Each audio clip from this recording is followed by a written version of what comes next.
बिस्मिल्लाहिर्रहमानिर्रहीम। अस्सलामु अलैकुम वरहमतुल्लाहि वबरकातुहू। कुर्बानी के फ़ज़ाइल और मसाइल का सिलसिला चल रहा है।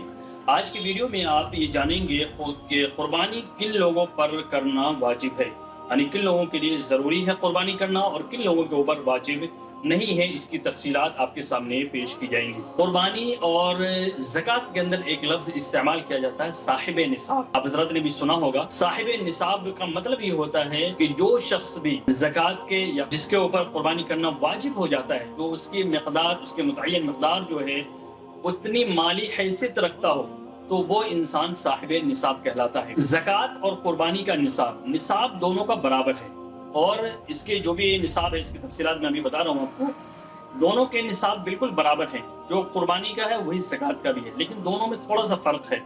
फ़र्क ये है कि ज़कात के मसले के अंदर उस माल के ऊपर, जो माल आपके पास मौजूद है, उसके ऊपर साल का गुजरना ज़रूरी है। यानी जब एक साल उसके ऊपर गुजर जाएगा तब जाकर उसके ऊपर ज़कात वाजिब होगी। लेकिन कुर्बानी के अंदर मसला ऐसा नहीं है। कुर्बानी के अंदर मसला थोड़ा सा इसका अलग है। वो ये है कि कुर्बानी के जो 3 अय्याम हैं, उन 3 दिनों के अंदर अंदर अगर कोई भी इंसान साहिबे निसाब हो जाता है, यानी जो कुर्बानी के निसाब है उस निसाब तक पहुंच जाता है, उतनी माली हैसियत को पहुंच जाता है, तो उसके ऊपर कुर्बानी करना वाजिब होगा। उसके लिए 1 साल इंतजार नहीं किया जाएगा कि इसके ऊपर 1 साल गुजरेगा उसके बाद फिर जाकर उसके ऊपर कुर्बानी वाजिब होगी।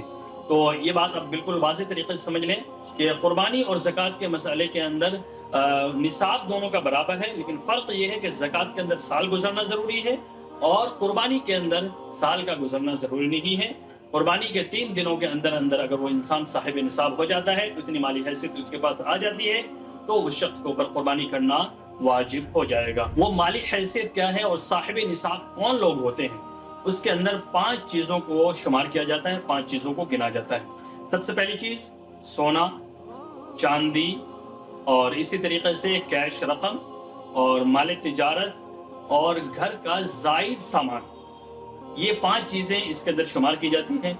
इन 5 चीज़ों की जो भी इन 5 चीज़ों में से किसी एक का निसाब पहुंच जाए, चाहे 2 को मिलाकर पहुंच जाए, चाहे 3 को मिलाकर पहुंच जाए, चाहे 5 चीज़ों का निसाब मिला करके अगर निसाब को पहुंच जाए कि 7.5 तोला सोना या 52.5 तोला चांदी की कीमत के बराबर अगर उसके पास कैश या रकम कुर्बानी के 3 दिनों के अंदर आ जाए, तो शख्स के ऊपर कुर्बानी का करना वाजिब हो जाता है। सोना के अंदर अगर ये देख सकते हैं कि अगर किसी इंसान के पास 1 तोला सोना है, बाकी उसके पास चांदी है या और कैश रकम है या सामान तिजारत है। सामान तिजारत के अंदर उन चीज़ों को शामिल किया जाता है जिन चीज़ों को आपने बेचने के लिए ख़रीदा है।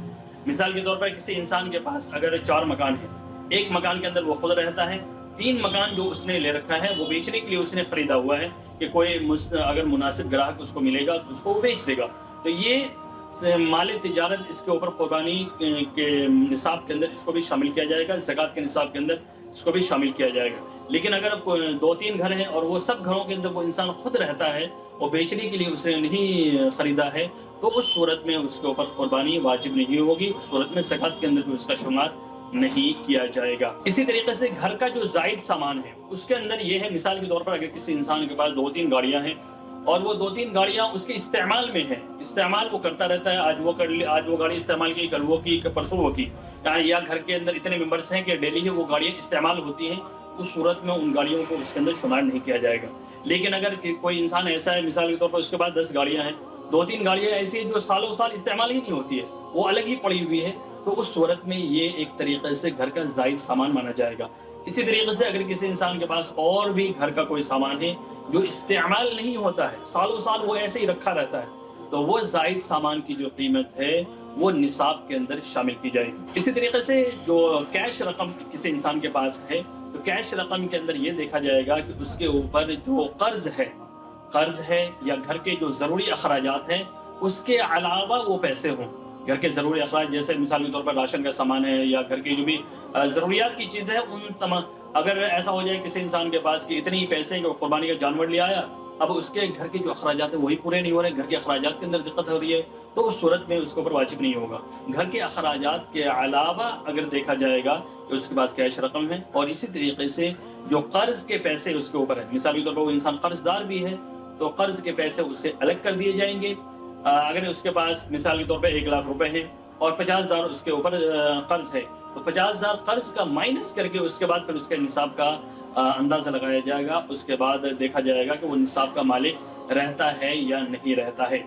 یہ اس کی تمام تفصیلات ہیں پانچوں چیزوں کی. سونا اور چاندی مختصراً یہ ہے کہ اگر ان پانچوں چیزوں کو ملا کر کے اگر نصاب کو پہنچ جائے، 52.5 تولہ چاندی یا 7.5 تولہ سونا یا اس کی قیمت کے برابر اگر پیسے پہنچ جاتے ہیں، یا 1 کا بھی پہنچ جاتا ہے، 2 کا بھی پہنچ جاتا ہے، یا 2-3 کا ملا کر پہنچ جاتا ہے، کسی بھی صورت میں وہ شخص کے اوپر قربانی کا کرنا واجب ہو جائے گا.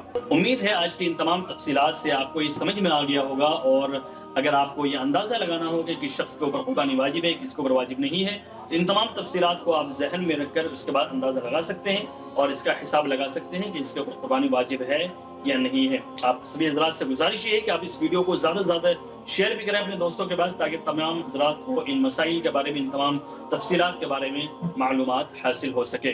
آپ کا بہت بہت شکریہ. السلام علیکم ورحمۃ اللہ وبرکاتہ.